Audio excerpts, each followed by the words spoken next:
everyone, Kim Coco here, for those of you I haven't met before. Today I'm taking time to explore the 5 R's to help you find freedom. And I'm bringing this up at this point, even though it was a previous blog post, because life has changed drastically in these last few weeks. And I know that many of you are feeling the pressure of these changes. As a yoga teacher, we often teach our students that change is normal. We invite them into really funky postures and sequences and ways of viewing themselves just by how they take shape on the yoga mat. And we teach them that it's not about the outcome. It's about the process. It's about the journey. It's about slowing down and taking one breath at a time to be present. Now, that's easier said than done when life seems relatively normal, or when you've been practicing for a while. But even the best of us, even if you've been practicing yoga for a long time, things can get shaken up, especially when the rest of the world feels a bit unsettled.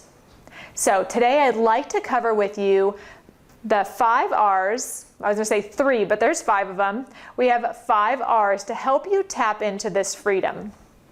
Now, I'm using this topic of freedom here because something came to my mind yesterday as I was reading a really interesting book.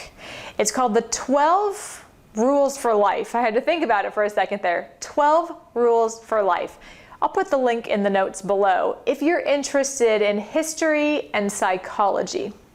And here's the chapter I was reading last night. It was on teaching your kids discipline, or teaching your kids good behavior through discipline. That's it. And what's really interesting is this gentleman was talking about isolation and how isolation for children can be just as sensory based as being physically harmed in some way or receiving a physical punishment. Now, many of you are put into isolation with this coronavirus. And it might seem like you're being punished. Your body might be viscerally responding to this isolation in ways you didn't expect. The best part is, in yoga, we do this through the breath, we do this through being present, we're teaching alignment. And alignment is this true freedom. We have this ability to connect with our thoughts, with our heart, with our being, to the infinite in any given moment. And this freedom is not bound by any outside circumstances, any political intervention, any circumstances that might be going on in your environment. You have access to this at all times. And you do so through the yoga, through the breathing, through your consciousness, through paying attention to your heart. And in doing so, you're free from fear, right? This fear that often gets you in a headlock, the fear of uncertainty, the fear of the unknown, this fear of when am I going to get back to these normal experiences? And so when you call out fear by name, it takes all the power away and puts that control right back in your court to make whatever decisions you can do that are going to help you come back to alignment and stay present with whatever's going on. So I highly recommend you consider these 5 R's, which I'll go through right now, and then see which of these you can apply starting right now. Before I get into them though, I do want to mention this is an amazing class theme that you can share with your students. Whether you're working on the mat one-on-one with people during this time, or when you get back to teaching classes, this is a great topic because freedom is our deepest desire. And so when you give people the keys to unlock that over and over again, it's going to build trust between you and them, and it's going to empower them in so many ways to take charge of their life and to be a joyful co-creator in it. Okay, so let's get into these 5 R's.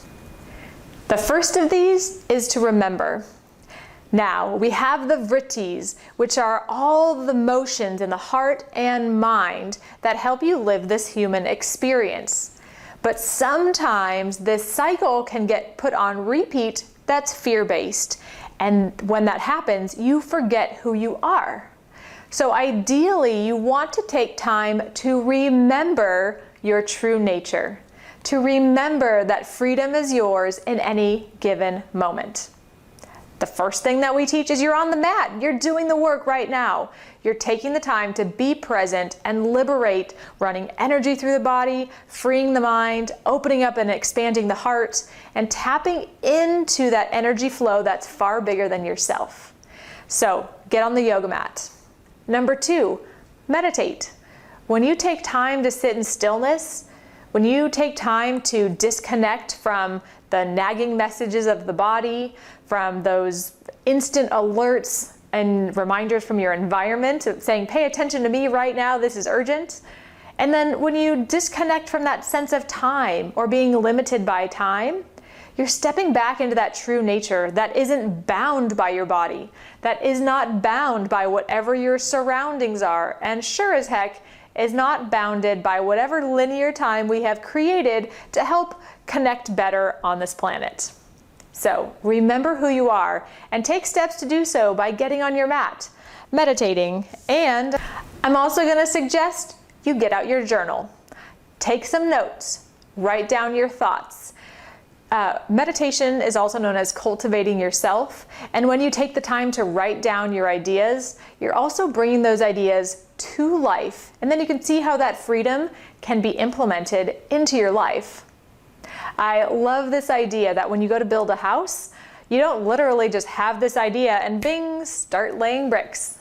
You take your time. You get an architect and designer. You put a plan in place. You actually draw it out. You take pen to paper or pencil to paper, and then you start building it one step at a time from the ground up.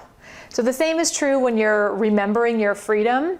Take your time to take these thoughts about freedom, put them down on paper, make notes about how that might look in your life, and then see which areas might you want more freedom. And what would that look like? What would that sound like? What would that feel like in your body? So freedom is a great way to be experienced when you remember that you are already free, and you just start to clear away the layers that might make you think otherwise. Okay, moving on to number 2, which is when you're going to receive. So again, we're talking about instead of being bound or feeling limited, we're stepping into this unlimited freedom. One of the best ways to do this is to receive the gifts all around you. That could simply be just paying attention to the breath that comes effortlessly in and out of your body. To this idea that you don't have to sit there and think about your heart pumping blood, your organs doing their job, you're digesting your food and finding this homeostasis. Your body does that all on its own.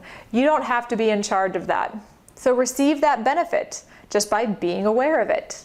You might even take time to receive a gift from a friend and say thank you. Receive this gift of time, right? If right now you're not being forced to work a lot, you might think I'm losing money, but look at what you're gaining in time. Because so many of us argue for our limitations by saying, oh, I don't have enough time. I got to do it quickly. I have to get it done now. This is a perfect opportunity to receive the gift of time. This also means taking a more leisurely practice. If you often have to cram in yoga between other activities of your life, and now your schedule is a little more clear, take a leisurely practice. Enjoy the time to really connect to the breath and the movement and receive the gift of your practice. And then as people give you compliments, just say thank you. My other friend says thank you out loud, and in her head says that's true. Because you're reinforcing the fact that you are free, you are very powerful, and you are so creative in how you're creating this life for yourself and putting it together. So remember that as you receive the many gifts of your life today. Okay, number 3, we're going to talk about relaxing. Oftentimes, when we're feeling bound or limited or fear-based, tension accumulates in the body. When I was in college, I think I had a massage therapist tell me I was the tightest person she worked on. And it wasn't just because I was an athlete. It was because I was extremely stressed out. So we harbor tension unnecessarily in the body. My suggestion in countering this ability or this thought of being limited is just say, I'm going to relax. We do this sequentially in yoga. We move the body to help open up space and help your energy flow more smoothly and freely in the body. We also do progressive relaxation by maybe clenching the fists and letting the arms relax. Clenching the whole shoulders, neck, head, face, letting the body relax. So just tuning in to what it feels like to be tense and then relaxed. At home, you can just take a moment and go outside. Just get this micro effect of feeling expansion, because if you look outside, the trees are green, the spring flowers are blooming. If you're in a different time of season when you're watching this movie or this video, you'll notice life is still going on around. Nature is this perfect mirror that all is well, and it's cyclical. There are seasons. Nothing is vibrant and growing all year round. There is a season of rest too. So take your time to relax, whether that's paying attention to how your body is letting go of that tension, or maybe it's taking a walk outside, breathing in the fresh air, and being an observer of how nature doesn't hold any tension about the processes, about what's happening to expand or contract, because it's like that in-breath, out-breath. It's constantly in motion, and we don't need to hold any tension as those changes take place. Okay, let's move on to number 4. See if I can get my paper out. This is all on the blog, by the way. The link is in the show notes below. But you want to release. Okay, so the 4th R is release. We've talked about remembering, receiving, relaxing, and now we are releasing. So it's taking that time to say, fear, you don't have a place in my life. I am letting you go. And I mentioned just a few moments ago that the best way to do that is to start acknowledge, hey, I'm noticing fear's right here. And what am I afraid of? Just by speaking to that fear, it shuts off the brain, that center that triggers when you feel frightened. Because once you know what it is, you don't need to be afraid anymore. You might still need to take some action steps to get back to a sense of calm, but the brain's no longer triggered to go into that fight or flight response. So see if you can take your time to release fear just by acknowledging what you might be afraid of. Many times it's superficial to start. I'm afraid I'm going to lose my clients. I'm afraid of how I'm going to pay rent. I'm afraid of getting sick or having someone in my family get sick and losing a loved one. Now, these fears are all valid, but see if you can take time to notice what might be underneath the surface of that fear and how you can just look at it with objectivity, knowing that the broader part of you is much bigger and much more powerful and much more capable from this free perspective, from this free space, to handle whatever comes your way. And then the 5th R is to reconnect. So we want to talk about connection, which is the opposite of feeling disempowered. Connection gives you the power to make choices, to interact in a meaningful way, and to be someone who's making choices, taking control of, being empowered to take the lead in your own life. So instead of judging the situation, instead of feeling disempowered, instead of feeling separate from what's going on, see if you can connect to that inner freedom in a couple of different ways. So one of the best ways to do this is to give. And in this time where we are separate, you notice communities coming together to make sure everyone's okay. That sense of giving connects us with our humanity and reminds you that we're all in this together. And it also is a way, just by giving, in this case, maybe staying home is the best way you can give. Because we're so used to moving around, you might be giving thoughtfully by staying back and giving people a chance to stay well. You might also give in the case of helping your neighbor out, walking their dog if they can't do so themselves. Or in my case, I'm giving to my own dog and my own family by taking evening walks. It's pretty isolated, it's quiet in my neighborhood, but it's giving in a way that helps the broader scope of humanity, uplifting myself, my family, others, and the world as a whole.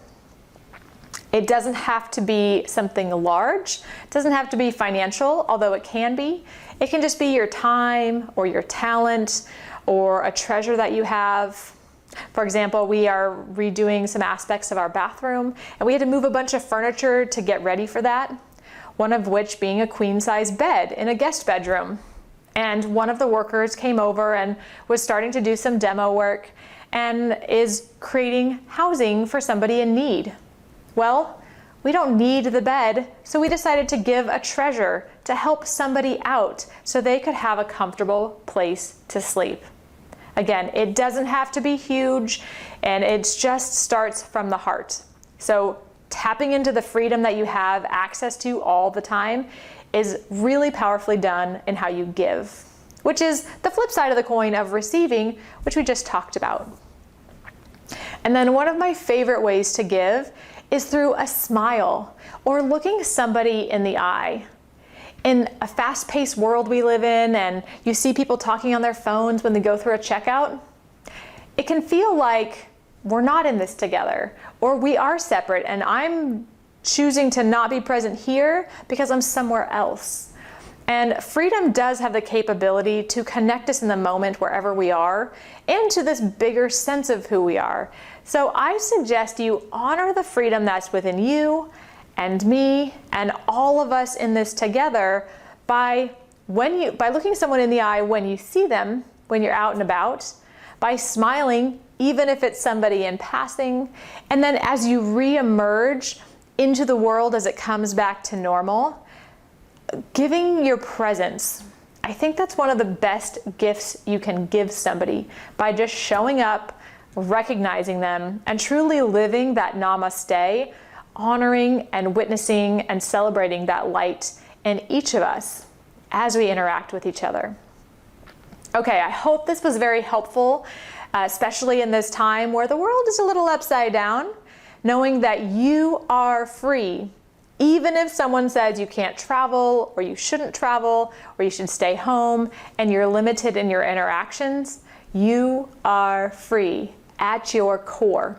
And you have the ability to make choices, choose your thoughts, choose your actions, choose your mindset in a way that's going to align with this freedom.